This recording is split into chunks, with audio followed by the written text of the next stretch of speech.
আমাকে বলতেছে, হেই do you know এটা কোন জায়গা? ইংলিশে আমাকে বলছে। তাই মনে হয় যে না, আমি জানি না। তো বললো যে জানার কথা না। আমার বলতেছে জানার কথা না। তারপর উনি এইভাবে বসে বসে আমাকে বলতেছে, ক্যান্সার চিনেন তো না? ধরেন পায়ের মধ্যে ধরেন ক্যান্সার হইলো, তখন আমরা কি করি? ধরেন আপনার এখানে ক্যান্সার হইলো, আমরা তখন কি করি? পাটা কেটে ফেলে দিই, তাই না? ওনাদেরকে দেখে আমার বেশ কয়েকজনকে মনে হয়েছে তারা বাংলাদেশি না, কারণ তাদের অ্যাকসেন্ট, বডি ল্যাঙ্গুয়েজ, আমাদের বাংলাদেশিদের ফিগার তো আমরা জানি কিরকম। তো এক একজনকে পরিচয় দিচ্ছিল, মানে তাদের মানে এক একজনের আইডেন্টিটিটা এইভাবে ওনারা বলতেছিল যে আমি এতটা এনকাউন্টার করছি। একজন বলতেছে, প্রথম যে বলছে, আপনি আমার চিনেন চিনেন না এখনো পর্যন্ত, কিন্তু এখন চিনবেন।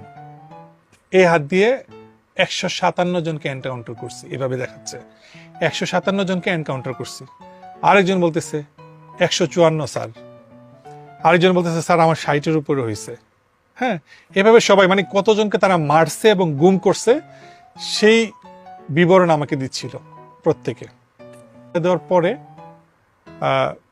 ওনারা একজনকে বলল, যাও জিনিস নিয়ে আসো, জিনিস নিয়ে আসো, কথাটা ছিল এটা এইভাবে। তো একজন গেল, একটু ইয়াং টাইপের একটা ছেলে ওনাদের ভিতরেই। তারপরে কয়েকজনকে ফোন দিল, এইভাবে কয়েকজনকে ফোন দিল, এক একজনের কাছে এক এক জিনিসপত্র। একজন নিয়ে আসছে শক, যেটা ইলেকট্রিক শক প্যাকেট, নতুন একটা প্যাকেট খুললো, পলিথিন থেকে বের করে সুন্দর করে এইভাবে আমাকে দেখাচ্ছে, আমার কাছে এনে এভাবে দেখাচ্ছে, মানে আমার মুখের কাছে এসে আমাকে এভাবে ভয় দেখাচ্ছে।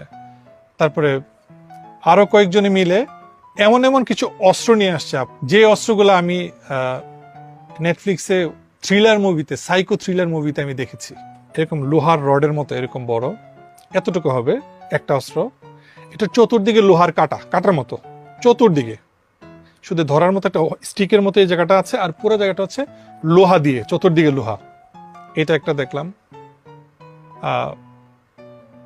তারপরে হরর থ্রিলার মুভিতে যেগুলো দেখি, সাইকো থ্রিলার মুভিগুলোতে যেগুলো টর্চার সেলগুলোতে যেইগুলো ইউজ করা হয়, আমি বাংলাদেশে কোনোদিন চিন্তা করি না যে এরকম কোনো অস্ত্র বা এরকম কিছু আছে। এমন টাইপের কিছু প্লাস বা কাটার, যেগুলো দিয়ে নখ কাটা হয়, নখ তুলে ফেলা হয়, জিব্বা তুলে ফেলা হয়, চোখ তুলে ফেলা হয়, বিভিন্ন রকমের, মানে এভাবে রাখছে একটা জায়গার মধ্যে। এটা মানে আমার চোখের সামনে রাখছে আর কি। এগুলা 20 থেকে 25টা হবে। মানে এই অস্ত্র আমি আমার জন্মের পরে কোনোদিন দেখি নাই।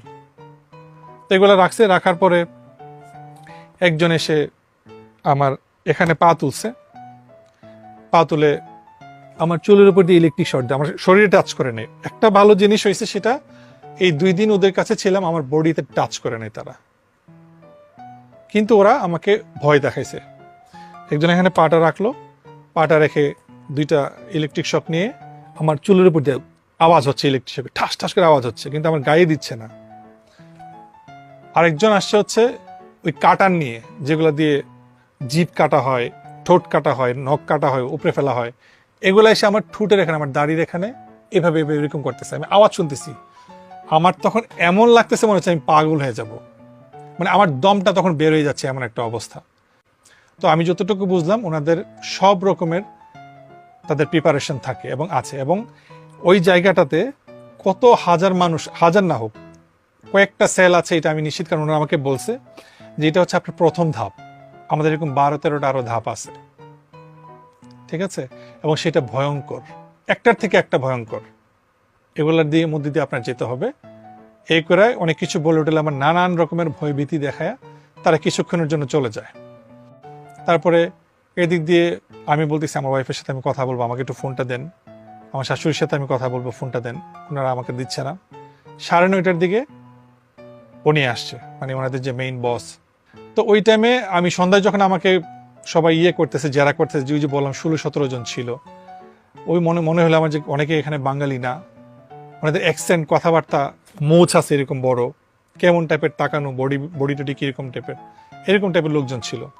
তো আমার যেটা মনে হলো যে বড় বড় ক্রাইমগুলো যেগুলো করে, গুম করা বা মেরে ফেলা, এগুলো তাদেরকে দিয়ে করানো হয়, এটা আমার কাছে মনে হয়েছে। ওনারা তখন বলছে যে এখানে যারা আসে তারা আর ফেরত যায় না। হ্যাঁ, আপনি কি জন্য আসছেন সেটা জানি না। তো বলছে যে আল্লাহ আল্লাহ করেন, যদি ভাগ্য ভালো হয় তাও 9 দিন 7 দিন বা 1 মাস, মানে আমি ব্যাক করার আর কি, মানে বাসায় যেতে পারবো, আর নাইলে আর ব্যাক করবেন না করি। বলছে শরীরটা দেখতেছেন না, 6 ফিট শরীর, উনি অনেক লম্বা, যে শরীরটা দেখতেছেন, এই শরীর অনুযায়ী পিটাই। তারপর বলতেছে যে এটা তো আপনার একটা মানে এটা হলো আপনার অভ্যর্থনা কক্ষ, আমরা বলতেছি এটা। বলছে এখানে এমন এমন রুম আছে যে রুম আপনি দেখলে আপনি নিজেই সেন্সলেস হয়ে যাবেন। মানে আমাকে এমন ভাবে উনি কথা বলতেছে, এবং এটা শুধু গল্প না, খুশ গল্প না, এটা আসলেই আছে এখানে। তো আমাকে বলা হয়েছে যে ওইখান থেকে যখন আমাকে ছাড়লো, আমাকে বললো যে আমার ওয়াইফ ফ্যামিলিকে বললো যে এখানে যা কিছু হয়েছে 2টা দিন 2টা রাত যা কিছু হয়েছে, আমি যেন একটা 2 অক্ষর শব্দ যেন আমি বাইরে কোথাও এক্সপোজ না করি বা কাউকে না শেয়ার করি। আমাকে এইভাবে বলা হয়েছে, যদি বলা হয়, শুধু ওনারা এইভাবে বলতেছিল, এইভাবে দেখাচ্ছিল যে আমাকে মেরে ফেলবে। এই গভর্নমেন্ট চেঞ্জ হওয়ার পরে, কারণ আমাকে, আমার ওয়াইফকে, আমার ফ্যামিলিকে বলা হয়েছে যে আমরা নজরদারিতে আছি। বাংলাদেশের মানুষ কিন্তু শুধু পুলিশ পর্যন্তই জানে যে কোনো কিছু হইলে, ক্রাইম হইলে মানুষ পুলিশের কাছে যাবে, হ্যাঁ, আর সর্বোচ্চটা জানে কি, ডিবি, ডিটেকটিভ ব্রাঞ্চ।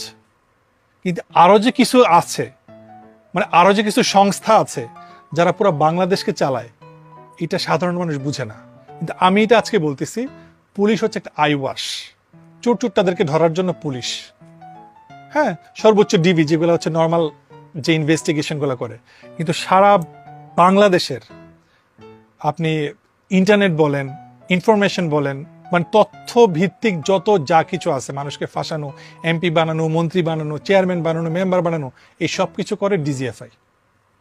এভরিথিং। মানুষ এটা জানেই না, মানুষ এটা জানে না। মানুষ শুধুমাত্র ওই যে পুলিশ পর্যন্ত আর ডিবি পর্যন্তই জানে। আরো যে সংস্থা আছে, ডিজিএফআই, এনএসআই, এসএসএফ, ওই সম্বন্ধে মানুষের কোনো আইডিয়াই নাই। তারপর যে অফিসারটা ছিল সে বলতেছে যে আমি র্যাবে ছিলাম 7 বছর 8 বছর, তো বুঝেনি তো আমি কাজ করতে চাই না, কিন্তু প্রধানমন্ত্রী তো আমার ছাড়তে চায় না, এইভাবে বলছে কথাটা। তো আমি র্যাবে যখন ছিলাম আমি চাইছিলাম যে আমি রিটায়ারমেন্টে যাব, তো প্রধানমন্ত্রী তো আমার ছাড়তে চায় না, তোর প্রধানমন্ত্রী আমার এই না ডিজিএফআইতে ঢোকাইল, এটা ওনার মুখের কথা। তো বলতেছে এই জন্য আমি এখানে। তো বুঝুন তো কত প্রিয় আমি প্রধানমন্ত্রী, আমার এইভাবে বলতেছে, খুব প্রাউডলি বলতেছে। আর বাকি অফিসারগুলো তো বলতেছিল এতজনকে মারছে, এনকাউন্টার করছে, খুব প্রাউডলি। ওনাদের ফেসের মধ্যে কোনো ইয়ে নাই, অনুশোচনা বোধ নাই যে এতগুলা মানুষকে মারছে, এতগুলা মায়ের বুক খালি করছে, এতগুলা সন্তানের বাবাকে মারছে, অনেক মানুষ, হিসাব ছাড়া সেটা। এবং সবার একটা ধারণা যে ডিজিএফআই এর মেইন হেডকোয়ার্টারটা হচ্ছে এই যে 14 তলা বিল্ডিংটা গ্লাসের, ওইটা কি মনে করছে যে আয়নাঘর। অনেক মানুষ কিন্তু এটাও বলে যে আমার বাসা তো কাফরুলে, কচু খেতে, প্রতিদিন আমি স্কুলে যাই, কলেজে যাই, বাজারে যাই, অফিসে যাই, এই বিল্ডিংটা তো চোখে পড়ে। এখন মানুষ বলতেছে এই বিল্ডিং এ যে এত কিছু হয় আমরা তো জানতাম না। এই যে এই সরকার পরিবর্তনের পরে মানুষজন যখন কথাবার্তা উঠতেছে আয়নাঘর নিয়ে, তখন কিন্তু মানুষজন এই ব্যাপারগুলো নিয়ে কথা উঠছে। কিন্তু আমার বিশ্বাস সারা বাংলাদেশ তো অনেক জায়গায় ওদের এই এই টর্চার সেলগুলো আছে, গোপন সেলগুলো আছে, কিন্তু অন্যতম হচ্ছে এটা, যেটা আমি ছিলাম, আমার যেটা মনে হয়েছে, কারণ এটা পুরাতন বাড়ি, এইটা যদি কেউ ফাইন্ড আউট করতে পারে। আমি অনেক হিউম্যান রাইটস অর্গানাইজেশন কাজ করতেছে, আমি অলরেডি জানি। আমি তাদেরকে বিনীতভাবে অনুরোধ করতে চাই যে আপনারা প্লিজ এই জায়গাটাতে একটু দেখুন। ওই যে ওইটা ভুলে যান, 14 তলা বিল্ডিং, আয়নাঘর, কচু ক্ষেত, ওইটা ভুলে যান, আপনারা ওইটা জায়গাটায় যান। সিরাজ খালেদা মেমোরিয়াল হসপিটালের পাশে, সামনেই টেসের সাথের যে বিল্ডিংটা, পুরাতন বিল্ডিংটা, 2 তলা একটা বাড়ি, ওইখানে যান। ওইখানে গেলে আপনারা অনেকগুলা টর্চার সেল পাবেন এবং তাদের সবকিছু পাবেন, যত অস্ত্র আছে সবকিছু এখানে পাবেন। এবং ওইখানে যে কতগুলো গোপন আস্থানা আছে, অনেক আছে, এটা আমি বলতে পারি। এবং অনেক মানুষ এখনো বন্দী, তাদের এক্স্যাক্টলি অনেক অনেক লোকেশন আছে তাদের এই বন্দিশালার, ডিজিএফআই এর, যা এখনো পর্যন্ত পাবলিশ হচ্ছে না। এবং কিছু কিছু মাত্র অফিসারকে হয়তোবা চেক করা হয়েছে, তাদের চাকরি থেকে বরখাস্ত করা হয়েছে, কিন্তু তাদের সাথে যে আনুষঙ্গিক অন্যান্যরা যারা ছিল, যারা সম্পন্ন করছে, তাদেরকে পর্যন্ত ধরা উচিত, তাদেরকে পর্যন্ত জিজ্ঞাসাবাদে আনা উচিত। তাদের এত বড় মোচ, ইয়া মোটা, তারা বাংলাদেশি না, আমি কসম করে বলতে পারি তারা বাংলাদেশি না। 2 জনকে আনছে, বলতেছে যে ফোন করা হয়েছে এখান থেকে, সে ঢাকার বাইরে। আমি যতটুকু তাদের কথা শুনে বুঝতে পারছি সেই লোকটা ঢাকার বাইরের, নিশ্চয়ই প্রভাবশালী কেউ বা এরকম কেউ, হোয়াট এভার। হ্যাঁ, ওনারা এমন ভাবে বলছে যে আমরা প্রাইম মিনিস্টারকে ছাড়া কাউকে করার টাইম নাই আমাদের, শুধু এক্সেপ্ট প্রাইম মিনিস্টার, ওনারা এইভাবে বলছে, এখানে আসছে। এখন একটা সাহস আসছে যে আমি কথা বলতে পারছি, আমি চিন্তাও করতে পারি না যে এই বিষয়গুলো নিয়ে আমি কোনোদিন কথা বলবো। তাই আমার বিশ্বাস, আমার ইচ্ছা যে আমার এই বিষয়গুলা অন্যদের মতো দেখা হবে।